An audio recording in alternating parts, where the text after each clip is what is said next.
Guys, welcome back to the garage. It's Tush coming at you, and we're having a look at my 1968 Triumph TR250.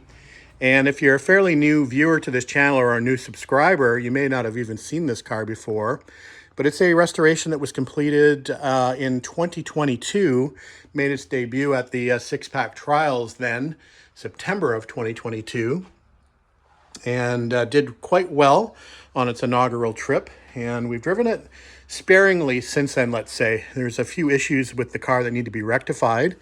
Like any project, there's always things that will crop up. So let's talk about those now. All right, let's talk about the projects that need to be done on this car to get it ready for the summer driving season. It hasn't been much of a spring season so far. It's nice and sunny today, but we've had lots and lots of rain and frigid temperatures, so I really haven't missed anything yet, but we do want to get this ready for better days like today, for example. Anyway, we're going to call these projects, there are major projects and minor projects, so let's talk about those. Okay, what I consider a major project is the transmission removal and replacement. We are having an issue with the second gear popping out on deceleration. So I'm not sure exactly what's going on internally in the transmission. It might be a synchro problem, a top hat bushing problem, or a detente problem. Could be in the top cover, could be in the transmission. Regardless, the transmission needs to be pulled out to be able to diagnose that. We also have an issue with the overdrive, in particular the solenoid. So we did bench test this transmission, and it actually bench tested well. We did have some issues with the solenoid on the bench, but we thought we had rectified them by doing a little bit of rewiring. But that is now also reared its ugly head. So we need to do something as far as the solenoid is concerned as well. So the transmission is going to come out, and I've got a plan actually so I don't have this extended downtime on this car. I think what we're going to do is we've already gone through the A-type overdrive transmission from my 1970 TR6. So I think we may just swap that in here, at least temporarily, if not permanently, and see if that solves the issue. Again, I try not to get into a lot of downtime since the driving season is so limited up here. It's good to have a solution ready to go that we can just drop in and make this a weekend type event versus, multiple weeks, possibly, up to a month or month and a half by the time we remove the transmission, take it apart, diagnose what's wrong with it, order parts, wait for them to arrive, reassemble and reinstall in the car. It can be quite a long process. So I think we'll do the swap out with the 70 transmission and be done with it. So that is the first major project that needs to be done on this car. Well, it's the only what I'm going to be calling a major project. So we're going to go ahead and do that first.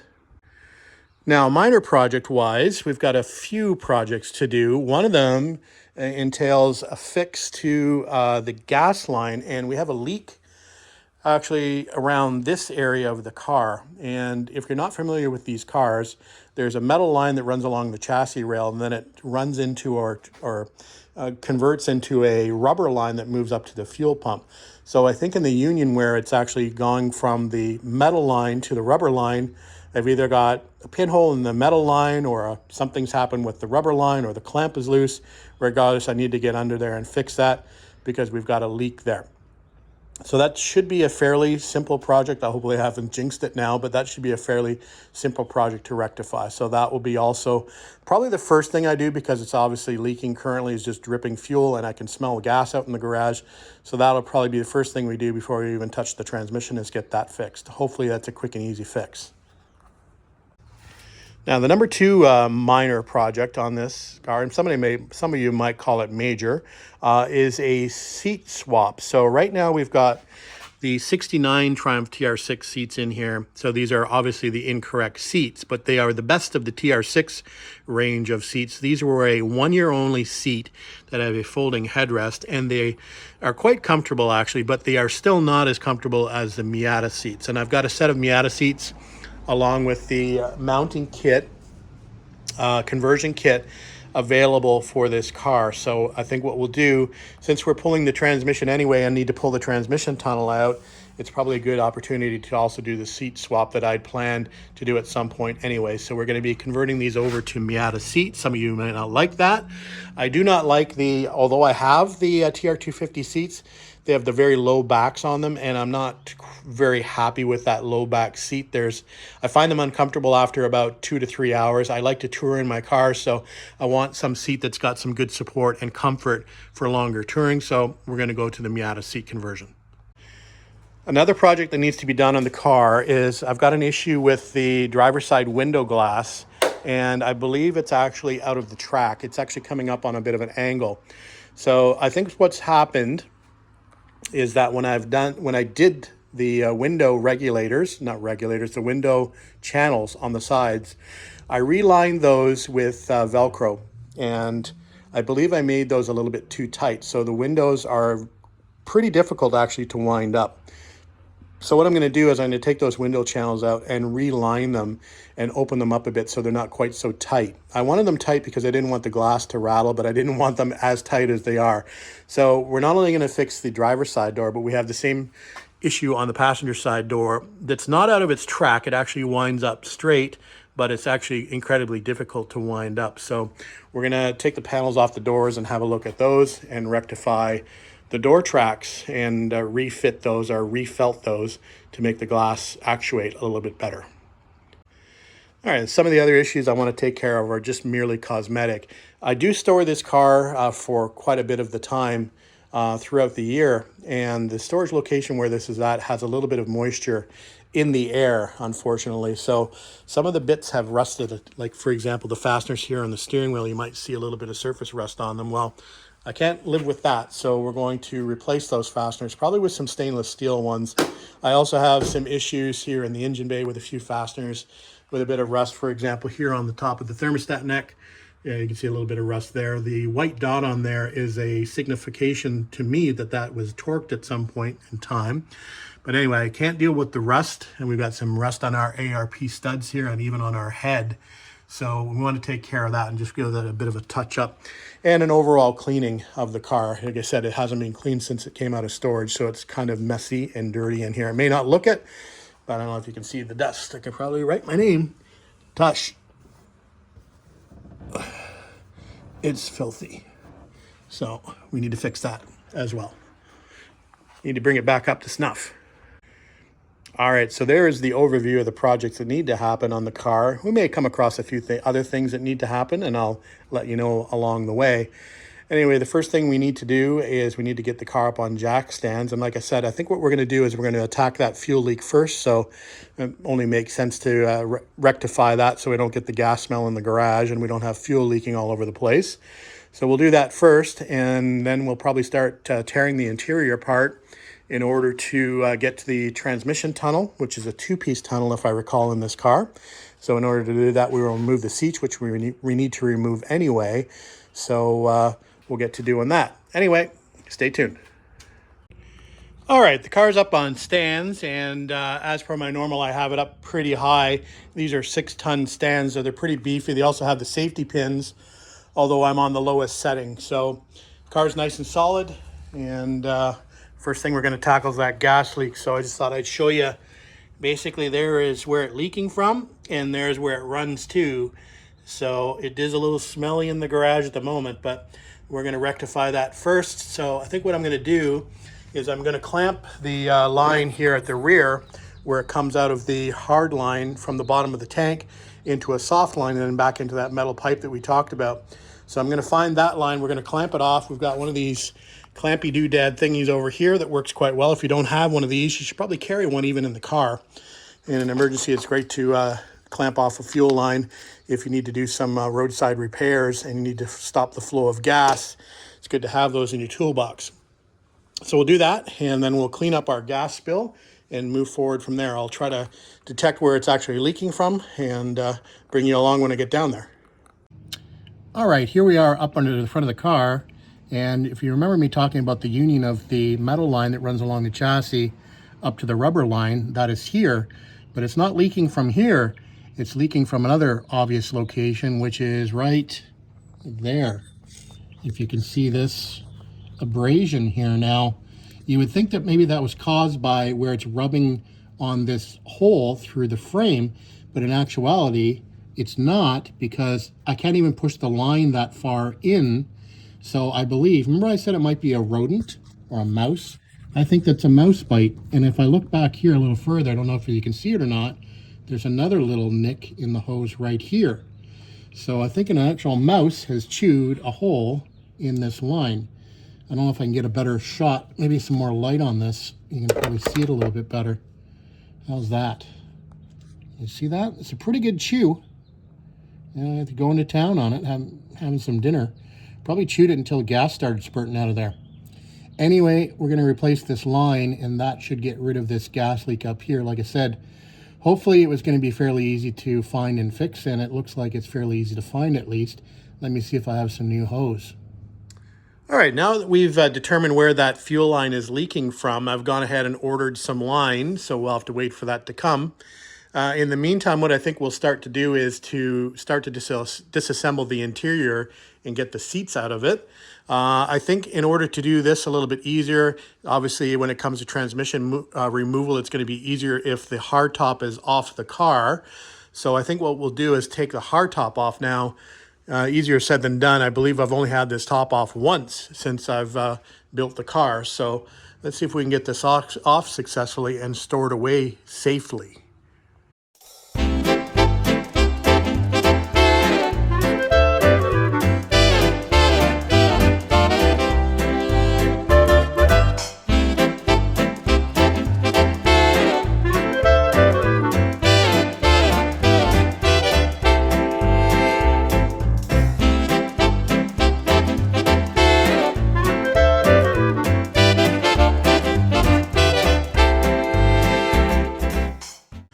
All right, the hardtop's off. That'll give us a bit more room here to maneuver inside the cockpit. So what we're going to do first is we're going to remove those seats. So pretty simple procedure, just a couple of, I believe they're 1/2-inch bolts that hold the front of the seats to the tracks. So we just need to remove those 2 bolts and the seats will come out. So these are, again, as mentioned, 69 seats with the folding headrests. You might be able to tell here that these have been re-dyed. Actually, they're originally shadow blue seats. So somebody had a shadow blue interior at some point in time, and then these were dyed black. Anyway, let's go ahead and remove those seats. Okay, seats are out, as you can see, down to the seat tracks. And you want to take off these 2 locking plates at the top, 1, 2. Then you can get to the rear track bolts, and then you need to slide the track using the handle, slide the track back so you can get to the 2 front bolts to be able to move that in its entirety. Now, obviously, if you're not putting new seats in and you're not using a Miata seat conversion kit, then you don't need to do this. Those can just stay there. But since we're doing the Mazda seat conversion, we're going to do the conversion bracket kit. All right, we took the opportunity to vacuum the carpets while the seats are out, and it's still looking pretty darn good in here, nice and clean. So I think we'll move on to the next step to remove that H-frame in the center. Some of you might be asking about these boxes back here if you didn't follow my restoration. Well, these are actual structural supports for the rear differential bridge, and I've got them going fore and aft. So we actually channeled the body tub around these. Some of you might be asking, well, do these interfere with the seats? And no, they don't. The seats will actually interfere with the wheel tubs, the inner wheel tubs, before they actually hit these boxes. So there's your questions answered before they're asked. Anyway, we'll get on to removing that H-frame. We do have all the stock components sort of bagged and tagged and ready for reinstallation if the next owner of this car wants them. All right, we're making pretty good progress in here. So the center H-frame is being removed. We've got all that wiring in behind. We've had some provisions for some driving lights. We've got an electric fan back there. We've got our air fuel mixture gauge back there, and we've got a USB port. So those have all been disconnected. I forgot that this transmission, whoever owned this car previously, actually put a dipstick over here on the right-hand side. So anyway, that's kind of interesting. I remember I had to make a provision with a grommet for that. It is a 2-piece cover. As you can see, probably the duct tape, I've just duct taped in the center of it just to keep it nice and tightly sealed. So we'll go ahead and we'll start removing that tunnel. All right, welcome back. Early morning the next day, and we were just about to pop that cover off. So we're going to untape it at the joint there in the center and remove the fasteners. and remove the cover to expose the transmission. And then all that's left is basically undoing all the bell housing bolts and the flanges here at the drive shaft, and we'll be able to lift the transmission out with the help of my buddy Alin. We should be able to do that later in the week. All right, the transmission cover is out, so now we can move on to the next steps and start on doing some fasteners back here at the drive shaft. And then we can start doing some of the bell housing bolts. The clutch sleeve needs to come off, and we'll move forward. All right, going to real work now. All right, good morning. Good morning, Tush coming at you. That's my line. Now what am I going to say? All right, back on the 68 Triumph TR250, and Alin is here to help me remove the old transmission that we talked about. It's pretty much ready to go. Well, some things need to be unbolted from below. The clutch sleeve and the starter has to be unbolted, but the trans mount's unbolted, the flanges are unbolted here, and obviously the tunnel is off and the H-frame's out of the way. We've got the other replacement trans over here ready to go. We're going to swap parts from it. Obviously the operating lever needs to be swapped out, clutch fork, there's a throwout bearing on here, but we're going to probably put the throwout bearing that's in the car on here since we know that's pretty new. So we're just about to get down and dirty. Had our coffee and breakfast, so we're ready to go. Let's get crack-a-lackin'. Let's get crack-a-lacking. All right, guys, welcome back to the garage. It's Tush coming at you. A little bit different project up on the bench here this morning. We've got our gearbox from our 1970 Triumph TR6 up here. And as you can see, it's pretty filthy. It's been sitting in Alin's shop for probably over a year since we took the engine and gearbox apart. It's been sitting under his GT6. And I decided to bring it home and just give it a quick cleanup in order to start seeing what the condition of this gearbox is in. And primarily that means taking it apart, but it is absolutely filthy, greasy, and grimy. So I thought what I'd do is, like I mentioned, I thought I'd bring it home and give it a quick cleanup before disassembly. The plan for this is to actually swap this into my 68 Triumph TR250. They're both A-type overdrives, so in order not to have my TR250 down for an extended period of time in the springtime, I figured what I would do is work on this gearbox and get this one up to snuff and then pull the gearbox out and exchange it on the same day, so I wouldn't have any downtime on the TR250. I'm not too worried about numbers matching. I mean, it's fairly close as far as years are concerned, 68 to 70. So that doesn't concern me. I just want to make sure that I've got a good working gearbox to go back in the car when I'm ready to do so without having any downtime. So that's what the plan is for today. We're going to take a little bit of a break from the bodywork on the 59 TR3. We were just working down here on the bottom of this B-post, and it's a bit of a challenging area, so I need a little bit of a break from it. We're making progress, but it's pretty slow. It's been pretty darn cold out here in the garage as well. So as you can see, we dragged the overdrive in through the snow. It's just melting off the bell housing. We'll let this warm up a little bit. It is extremely cold. I think it was about -15 overnight, and the gearbox oil that's in here is quite thick because I'm having making quite an effort to turn this output shaft because the gear oil is so cold. All right, that's it for now. There's the initial shot of what it looks like before we start to clean this up, and we'll come back as we go through the process. All right, guys, after a couple of hours of effort, it's back to looking much better, and I guess we can move on to the next step now, which will be to drain the oil and then figure out what we're going to do next as far as the rebuild is concerned. I believe we're going to look at the internals. So I'll start breaking this down, taking the overdrive off and getting into the transmission itself, and checking things like the synchro rings and the top hat bushings, etc. And then we'll probably end up putting it on a test rig to test it out before it goes back in the car. So we'll get it ready for the spring for when the TR250 returns to the garage. All right, so after about, I don't know, an hour? Yeah. We've got all the stuff transferred over from the old transmission, with the exception of the little wiring harness, which we'll do once it's back in the car. We've got the throwout bearing, the fork, the arm, and we've safety wired it. Shifter from the other trans is in. Take the angle drive off. taking the dowels out for locating it on the engine block. So we're pretty much ready to put this back in the car. So I'll don my gloves and get ready to do some heavy lifting. All right, the transmission part of it's all wrapped up and everything is back together. So unfortunately, I'm gonna have to wait a little bit to road test it until we get the seats back in it. So thanks to Alin for stopping by and helping me with that. It took us a few hours. We did a few other things. The choke cable was a little bit stiff to pull, so we did some rerouting of that and some fixing of it. So that's working well now. But other than that, get the seats in. Hopefully the transmission works. Again, we bench tested it, so again, hopefully it should be okay and we don't have to pull anything back out. Anyway, I will play around with putting the seats in the next couple days and then doing the other jobs I talked about at the beginning of the video. Thanks. Bye.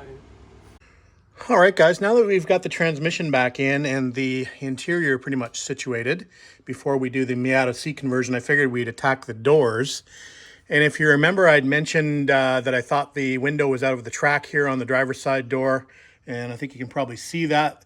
That gold anodized piece is the track, and you can see the glass sitting at an odd angle there. So what we're going to do is we're going to drop the tracks out from the side. There's bolts here at the top and on the bottom to hold this window track on the side. And there's a couple of bolts over here and on the top on this side as well. And we'll pull those tracks out and we'll do a little bit better job of relining those with some Velcro. Like I'd mentioned before, they're too tight and they're causing the window to bind. So then we're having an issue here with it actually pulling the window out of the track at the bottom. So let's get this fixed up. All right, guys, Saturday morning, just picking up where we left off. So we did manage to get the two driver's side channels relined. You can see the fuzzy-sided Velcro there in the black on either side. It's a little thinner than the white stuff that was in there, so this should work a little bit better and prevent the glass from jamming up as much as it was with the white stuff. It was just a little too thick. So we'll go ahead and get these reinstalled back in the door and fit it to the sides of the glass and see what we can do as far as getting the glass back in the track. All right, guys, it's a couple days later, and we're back on the TR250 project. We did manage to get the door panels back on after we did some adjustments to the door glass and the window tracks, as mentioned.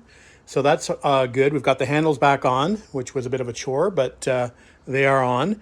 So we're about to now start the Mazda Miata seat installation. We're going to be using the knee house bracket kit. I do already have a video on this installing Miata seats in my TR6. It's the exact same process in the TR250. I'll put a link to the video of the installation in the TR6 up on the corner so you can see it there. So I'm not going to go into detail here on how to install them in this car, but I am using the same conversion kit or bracket kit from Knee House to do this installation as well.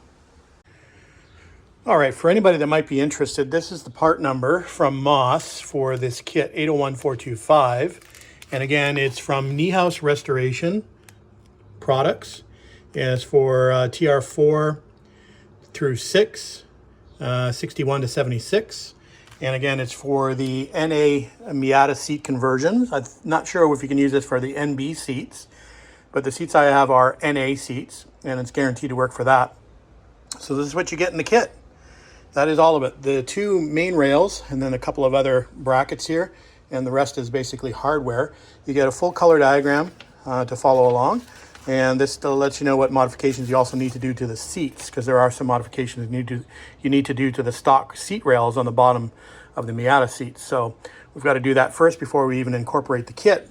So let me grab one of the seats and start working on that. All right, these are the NA Miata seats that we're going to go with. So they are just black cloth, which I quite like because they stay a little bit cooler in the sunny, hot days.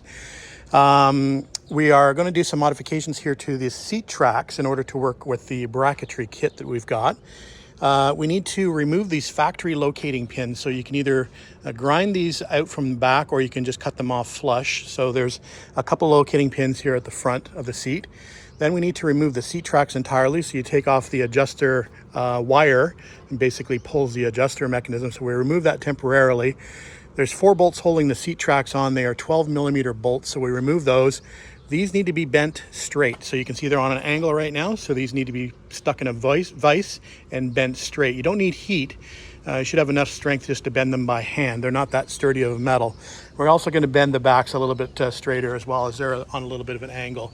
The bottoms of these seats are in pretty good shape. Sometimes I've seen some with quite a bit of rust on the bottom of the pans here, so you might want to clean those up if that's the case, but these are in quite good shape with just a little bit of surface rust here at the front.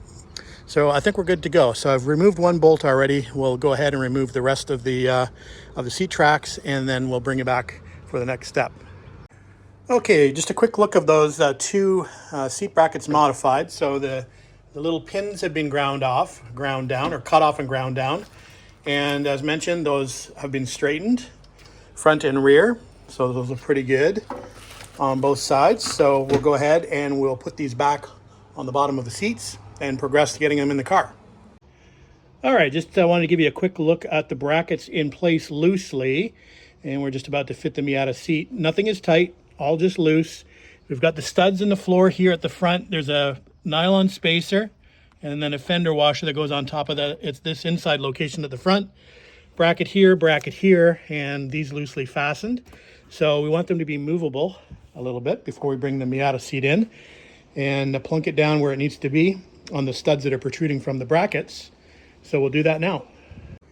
All right, seat number one is in, and it fits well, and it does not interfere with the frame pockets over there, so we're good to go. Haven't sat in it yet, but I think what we'll do is we'll work on the other side first, get that installed, and then give these a quick cleanup and see how comfy they are. All right, guys, the Miata seats are installed and just need to be vacuumed, so we'll do that shortly before we attempt to take this on a test drive. Carpets have been reinstalled, so everything looks good back in there. The only thing I need to do is cosmetically is change out those little hex headed bolts on the steering wheel that are rusted. So we'll do that with some stainless steel ones. I just got to figure out what size those are. Fuel line is fixed. I had some exhaust clamps that were loose that needed to be fixed. They're done. Windows are done. Door panels are back on. Cranks are back on. That's always a fun job. So yeah, I think we're just about ready to put it back down on the ground and take it for a test drive to see if that transmission is better than the last one. All right, she's all put back together down on the ground, and we've just warmed her up. So I think before it starts raining, we're supposed to get a thunder shower this afternoon. I think we'll go ahead and we'll test out the transmission to see if that's working okay. Haven't got around to vacuuming yet, but I think driving it is probably the priority, just to make sure we're good. So let's move the truck, get the car out, take it for a bit of a spin, and I'll report back. All right, out for a nice drive. We're gonna head over to the Rusty Beauty shop just for a quick visit. I thought it'd be a good destination. So trans is shifting perfectly, not popping out of gear, and the overdrive functions as it should. So I'm a very happy camper. Like I said, this car has never been perfect since we put it back together. So it's nice to have it all working well as it should. So yeah, we'll just continue our drive here. Maybe we'll let Lynn take it for a bit of a spin. The only thing that's not working is my air fuel gauge. It was working at idle and decided it wanted to reset itself. So figure out what's going on with that. Maybe just a ground issue.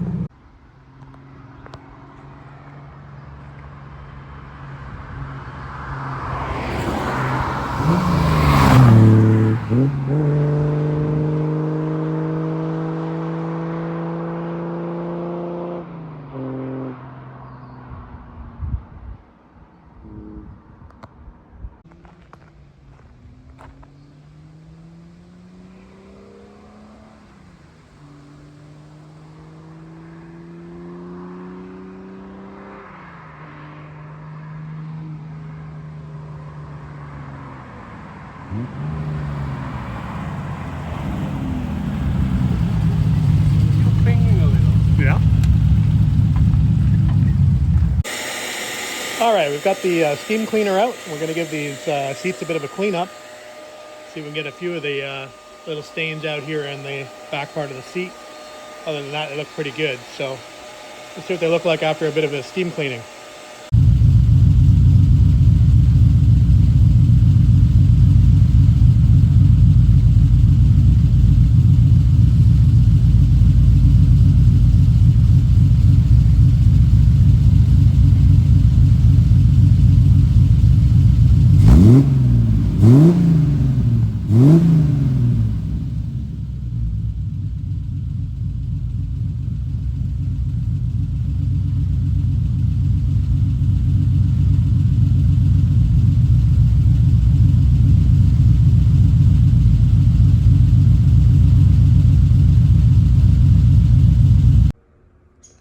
All right, decided to do a little painting on those screws for the steering wheel so we don't have to order new ones. I don't have to wait. So we're going ahead and taking them out 3 at a time. Paint them, put them back, make them look a little better. So I hear a little hammering out here.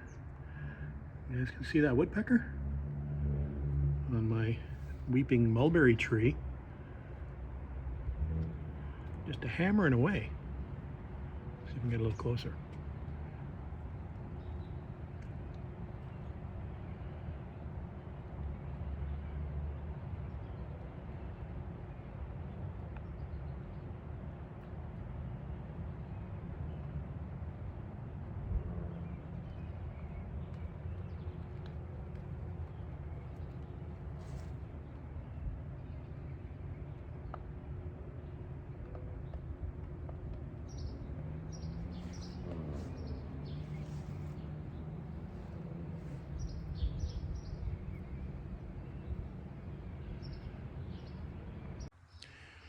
All right, guys, I think we'll officially put an end to this video. I've got the hardtop section back on and in place. And we did a few touch-ups here in the engine bay, just on the top of those ARP fasteners that were showing a little bit of rust. Got those touched up, and as well as a few little other areas in here. So that's looking good. We did finish off the steering wheel, painted those fasteners up, and they look better. So definitely looks better. It's the little things that count. Seats turned out well. I'm very happy with those. They steam cleaned up nicely. Got a little bit of dirt to vacuum up there, but they look pretty good, in my opinion. I know they're not everybody's cup of tea, but they certainly are comfortable. I probably mentioned that before. All right, so I guess we'll end this video, and we'll get on to whatever the next project's going to be. I'm not sure what that's going to be yet. Maybe back to the 59 TR3A project and do a little bit of work on that. Although I said I wasn't going to do any restoration work, well, I may do a little bit in the meantime. Anyway, that's it for now, guys. Thanks for watching, thanks for commenting, and thanks for subscribing. We'll see you on the next video.